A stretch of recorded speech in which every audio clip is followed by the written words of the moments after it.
Hi, everyone. This is May Vanders with Fandom Spotlite, and today we're interviewing Brandon Routh, known to fans for Superman Returns, DC's Legends of Tomorrow, Chuck, and many more. And he will be appearing at Shorely 42 this July 15th through the 17th. How are you doing today? I'm doing very well, thank you. I like your Superman shirt. Thank you. Equality for all. Yes, thank you. Happy Pride Month. So you did an awesome job reprising Superman in the Crisis crossover. How did that differ from your previous portrayal? You know, a lot of things changed from the first iteration of Superman that I played to the Crisis Superman, having almost 15 years of life experience and wisdom, and having been a father, and also having been a working actor all that time helped to bring a more complete, well-rounded version of Superman, I think. Good. Well, everyone loved him. Thanks. So before that, how did it feel re-entering the DC superhero universe as the Atom? Sure. Well, when I started out with the idea of playing a different DC superhero, I was a little hesitant because how can you go back when you've already played the ultimate superhero? Yeah. In my mind. But it was really the opportunity to kind of bring some lightness and some comedic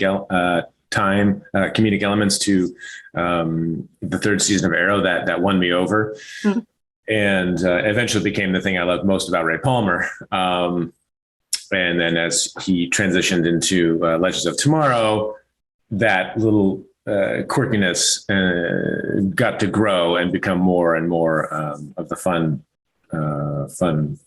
version of Ray. So it was the comedy that really drew me to play Ray Palmer. Definitely a more lively character than the previous Superman. Yeah. So with these genre roles, you've had to interact with a lot of CGI. Were there times that this was difficult? Was there a standout time?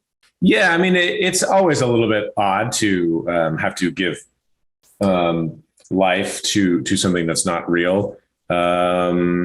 Or imagine a space or an event that's happening that you're not in. It definitely, the first few times I had to do it, the first time I ever did it was during Superman Returns. Often it was just flying as how it started out. So I'm flying, but I'm not actually flying.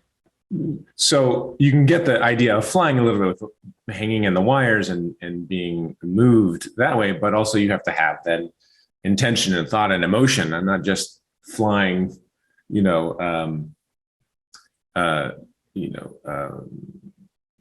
there has to be a thought. So that was kind of the beginning journey for me in that, and then lifting heavy things. So to imagine and exert myself and not feel like a fool, that I was pushing the styrofoam piece of colored rock when it would become this huge, island in eventuality. So it's a little weird at first, but you just have to buy it. The more the actor buys into it, the more it becomes real and not silly anymore. Yeah, you have to really invest in what you're doing. Yes. Now, you've had less fantastical roles in projects like The Rookie, with Love, The Nine Kittens of Christmas. Do you approach these particularly differently than your superhero roles?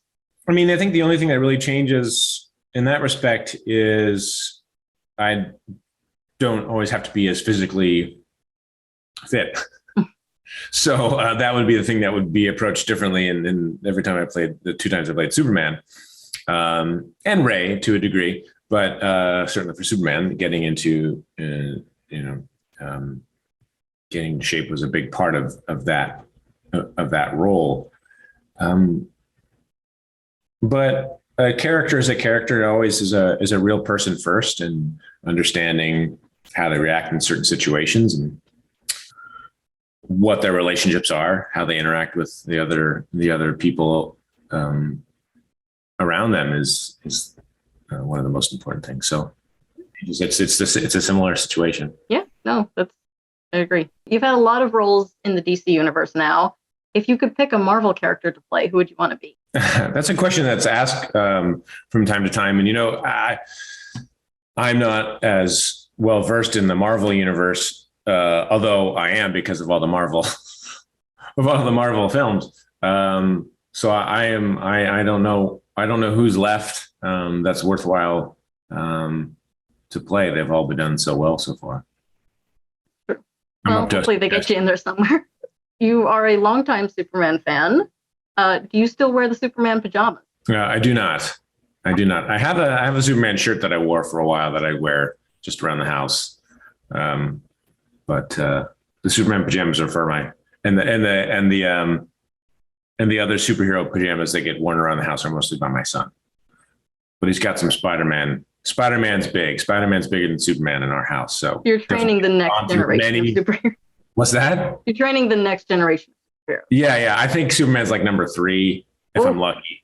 Ouch. It's like Superman, Spider-Man, then the Flash. First it was the Flash. So at least we were in DC. And then it was Spider-Man. It's been Spider-Man for a long time. So has he gotten to meet the Flash? He has. That's why it's the Flash. He's raced the Flash. Oh, wow. Yeah, Grant's been amazing. Yeah. But now, a somewhat deep question. What does Superman mean to you? It's a good question. Superman is the best that is within us. He represents the best that is within all of us and what we can achieve as human beings. He's, I think, always pushing to, whether he knows it or not, pushing to achieve that within himself. And in doing so, representing what's possible for all humanity or all life, anything with a conscious brain or consciousness, no matter his physical prowess, the way he sees life and takes care of life and wants to help and to be the best Superman that he can be, the best Kal-el that he can be, I think is what he shows us and what we can, hold as a beacon of where we can move as humans, life forms. Above. So as the Atom, you're a tech genius. How tech savvy are you in real life? I'm not as tech savvy as I used to be when I was younger. I was more up to date with everything that was happening. But I used to work at Best Buy when I was in high school, sold computers. And I remember telling people when like the P590, 90 megahertz Intel processors were coming out and they had, I don't remember what the RAM, they had 16 megs of RAM. Yeah. So impressive. That they was like, this is all you're going to need for a long time. Do your word processing needs, your picture editing needs. This is all you're going to need for a long time. This is for life. Lasts you a long time. Anyway, so yeah, I built a few of my own computers when I was in high school and stuff and got really into it. So, but I don't do that anymore. But I still like technology. So now, attending a lot of fan conventions, are there any fan interactions that really stood out? Yeah, there are many. There are many. It's I get many men and women who've served overseas, and when the movie came out, it was very important to them, and other projects, but specifically Superman. Really helped them through some challenging times, or when they had gone to see the movie with a family member, and it was a special memory for them that they hold on to, that a family member has passed. Just this art that we create sets like time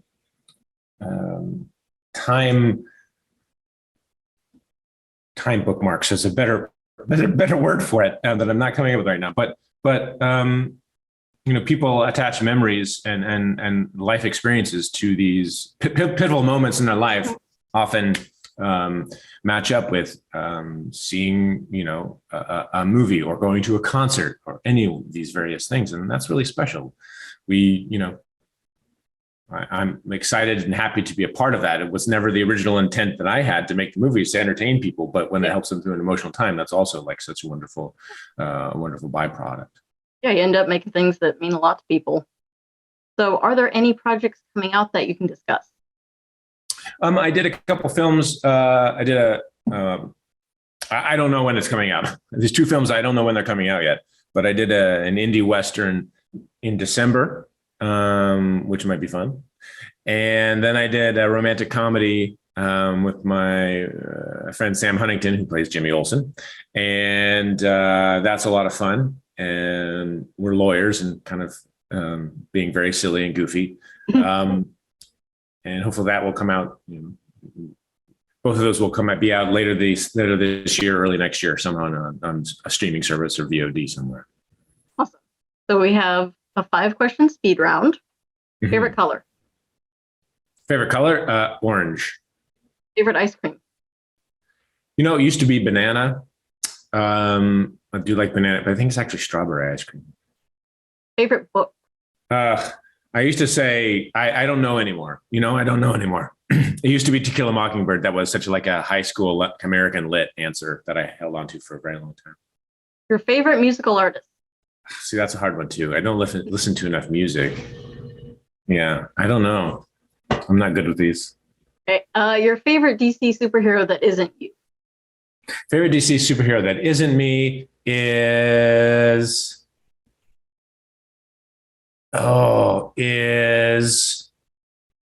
Wonder Woman. I've enjoyed those films the most. And then you don't have to pick between your the first film, I guess. All right. Anything final you'd like to say to your fans? Thanks, everybody. Hope you're all doing well, and hope to see you at a con nearby. And thanks for watching. Come see him at Shore Leave. You can see Brandon at Shore Leave 42 this July 15th through the 17th. Go to shoreleave.com for more information. Thank you, Brandon, for joining us. Thank you all for watching. And as always, have fun and follow your fandom. Hi, this is Maisie Richardson-Sellers, and you are watching Fandom Spotlight. Be a legend and hit that like button, and most importantly, have fun and follow your fandom.